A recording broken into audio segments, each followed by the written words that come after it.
শহীদ আবু সাইদ ফাউন্ডেশনের পক্ষ থেকে অসহায় দরিদ্র শীতার্ত মানুষের মাঝে কম্বল বিতরণ করা হয়েছে। বৃহস্পতিবার বিকেলে রংপুরের পীরগাছার কুটিপাড়া সরকারি প্রাথমিক বিদ্যালয় মাঠে এসব কম্বল বিতরণ করেন শহীদ আবু সাইদ ফাউন্ডেশনের সভাপতি রমজান আলী।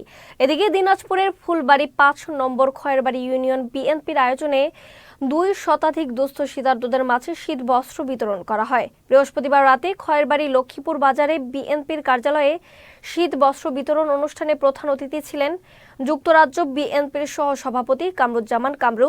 অন্যদিকে বিএনপি চেয়ারপারসন বেগম খালেদা জিয়ার রোগ মুক্তি কামনায় ময়মনসিংহে শীতার্তদের মাঝে কম্বল বিতরণ করেছে দক্ষিণ জেলা ছাত্রদল। শুক্রবার সকালে নগরীর বিপিন পার্কে কম্বল বিতরণ করা হয়।